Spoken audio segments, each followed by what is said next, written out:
అల్లు అర్జున్కి నోటీసు ఇచ్చారు ఏదైతే సంధ్యా థియేటర్లో తగవకు సంబంధించి ఏది మనిషి చనిపోవడానికి సంబంధించి. కానీ ఇక్కడ బాధ్యత ఎవరిది నాకు అర్థం కాదు. ఇప్పుడు అల్లు అర్జున్ సినిమా యాక్టరు, తన సినిమాకి సంబంధించిన ప్రోగ్రాము డిజైన్ చేసేవాళ్ళు పర్మిషన్ తీసుకుని ఉండాలి. అది సంధ్యా థియేటర్ వాళ్ళు తీసుకుని ఉండాలి. అతను ఓ థియేటర్కి రావడానికైతే హక్కు ఉంది కదా, సినిమా చూడటానికైతే హక్కు ఉంది కదా. అతను వస్తున్నప్పుడు క్రౌడ్ ఎక్కువ అవుతుంది అన్నటువంటిది తెలిసి తగిన ఏర్పాటు చేయాల్సింది థియేటర్ యాజమాన్యం. వాళ్ళని అరెస్ట్ చేశారు, బాగానే ఉంది.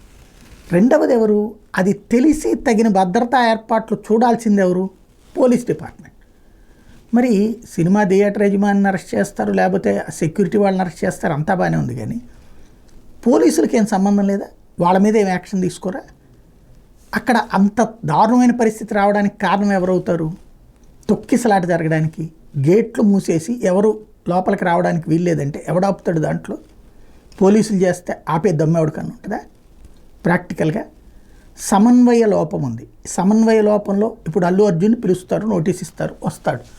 అతను ఏమంటాడు, ఈ టైంకి వెళ్ళమని చెప్పారండి నిర్మాత, అటు వెళ్ళాను అంటారు. నిర్మాత ఏం చెప్తాడు, దర్శకుడితో మాట్లాడండి, దర్శకుడు అక్కడికి పంపించమన్నారు, పంపించానండి. దర్శకుడు ఏమంటాడు, మేము సంధ్యా థియేటర్ వాళ్ళతో చెప్పాం, ఆయన వస్తే బాగుంటుందన్నారు, అభిమానులందరికీ కూడా సంతోషంలాగా ఉంటుందన్నారు, అందుకని పంపించామంట.